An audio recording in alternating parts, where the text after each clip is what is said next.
આજ હું તમને જયરાજ ઓટો સર્વિસ પોઈન્ટની એટલે કે અમારા ગેરેજ તમને હું મુલાકાત કરાવું અને અમારા શેઠ સાથે વાત કરાવું કે BS6 ગાડીમાં કેવી રીતે સર્વિસ આપે છે અને શું શું એમાં પ્રોબ્લેમ આવે છે તે આપણે જાણીએ આજ. સૌ પ્રથમ પહેલા આપણે મહુવા ચોકડી આવ્યા. મહુવા ચોકડીની અંદર ઉડાન એકેડમીની સામે Jayraj auto service point Talaja.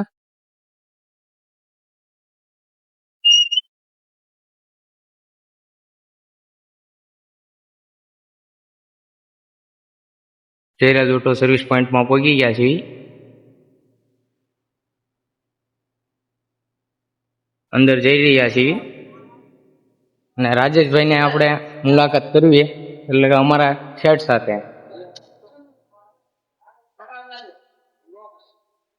તો આપણે આવી ગયા છીએ રાજેશભાઈને મળવા જયરાજ ઓટો સર્વિસ પોઈન્ટમાં તળાજા મહુવા ચોકડીએ અને ઉડાન એકેડમીની સામે. આતા તો આમાં સર્વિસ તમે કઈ રીતે કરો છો? બસ અમે આ BS6 મોડલ હે.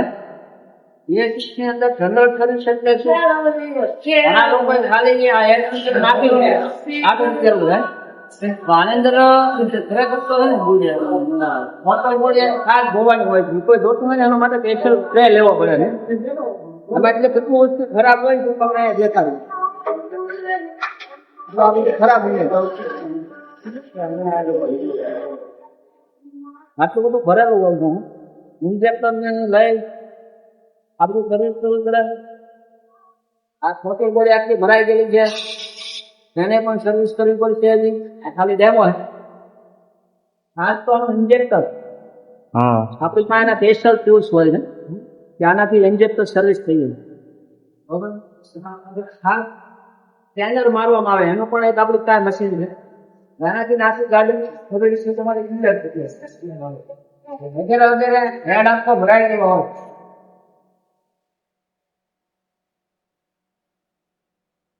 હેડ આખું લગતી હતી ભરાઈ ગયેલો છે. અહીંયા પણ જોઈ શકો તો આગળનો ભાગ છે એ તમને દેખાતો.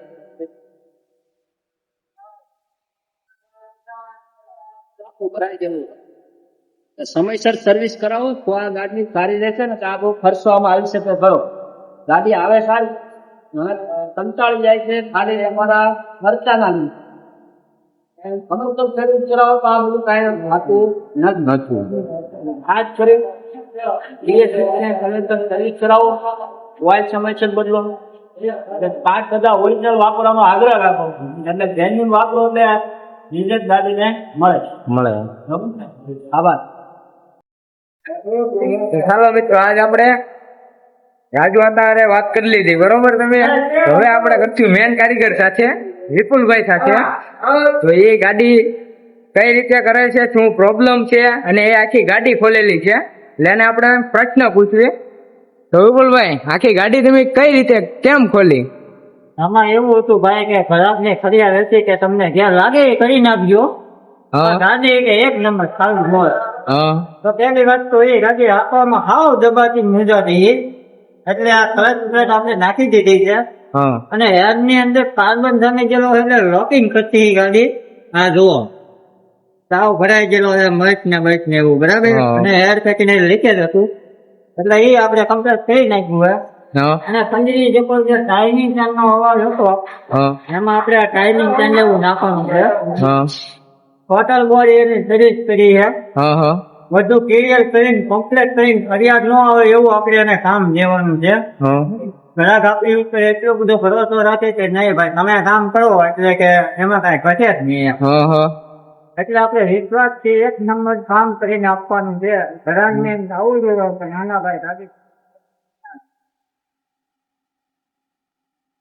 જો મિત્રો આ 5મી ગાડી ડિલક્સ ચડી છે. આપણે દિમાગ 5 ગાડી ઉતારી છે. એક આ હતો કારીગરમાં, એક આ ભાઈ હતા આપણે રોહિતભાઈ આતા હતા, વિપુલભાઈ હતા ને આપણે હતા. ટોટલ દીમાં 5 ગાડી ઉતારી છે. હીરો નો શોરૂમ ગેરેજ બરોબર. ના ભાઈ તમે ભાઈ બે શબ્દ કઈ ઠાકી ગયા એવું કઈ લાગે તમને ગાડીમાં? સર્વિસ કેવી કરો તમે આમ? સર્વિસ ઓકે, હવે કઈ નો ઘટે. આવો ભાઈ, ખબર પડે. બીજી વાર આવો તમે. પાક્કું. તમે રોહિતભાઈ? આપણે તો શું છે હા કે પાક્કું, હાલો. તો મિત્રો આપણે આવી ગયા છીએ આપણા ગેરેજે, તેરા જોતો સર્વિસમાં કારીગર તરીકે.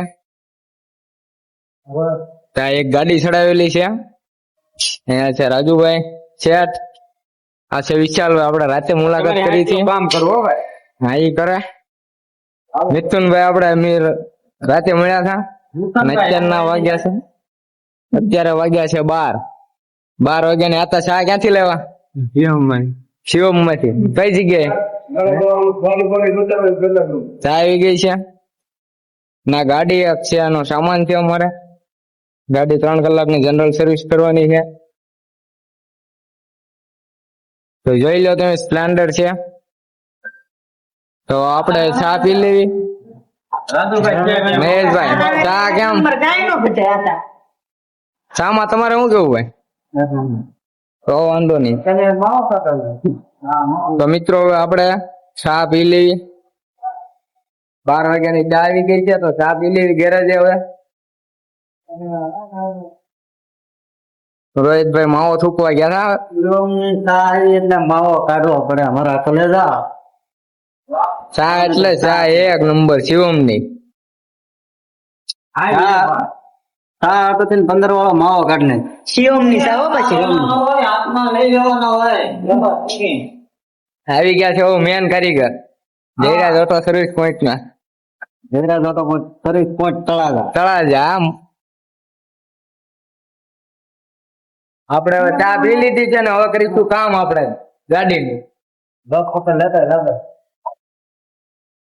હાલો તો જમવાનો ટાઈમ થઈ ગયો છે, 12:30 થઈ ગયા છે. બધા હાથ ધોવા વહી આવ્યા છે, હાથ ધોવે છે આબુથી સ્પેશિયલ. પાતા શું કેવું તમારું? 2 શબ્દ કાક બોલો વ્લોગમાં. હવે રાવણ દેખાવો એમ બોલી રહેવાનું, આપણે કઈ દીવાન થોડું હોય. બધા હાથ ધોવે છે હવે. તો હવે જમવાનો ટાઈમ થઈ ગયો, તો જમી આવશું પેલા વોશરૂમ જતો ભાઈ. હવે ટિફિન લઈને આવી ગયા છીએ જમવા રૂમમાં. ક્યાં હતા? ટિફિન હવે ખોલવીએ. બધા આવે છે, હાથ ધોવે છે, પછી જમી લઈશું. જમીન પછી પાછા મળશું આપણે. ક્યાં હતા? હું કેવું? હા, રોહિતભાઈ આવે છે હવે જમવા.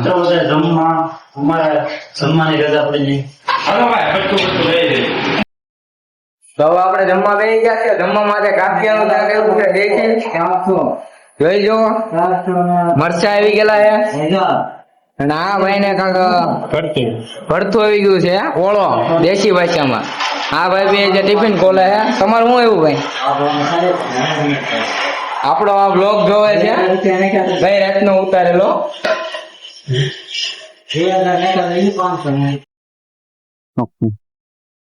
સંપર ભરવાના હે ને, એટલે 2 બોલ તો ખુલી ગયા. આ 2 ભાંગી જાય એમ છે, ખુલે એમ નથી. ટ્રાય મારે વધારે બોલ કરશું ને તો પંખો ભાંગી જાય. અંદર પતરું થડી જ ગયેલું હાવ. અહીંથી ને હાડું ગયેલું એટલે હાવ એટલે હાવ ઓલું થઈ ગયેલું. પંખો નાખવો પડે. વધારે બોલ કરે ને રંબર ભરે ને તો ખોલે ને તો પંખો. મેં હવે જમીન એવાથી પાછા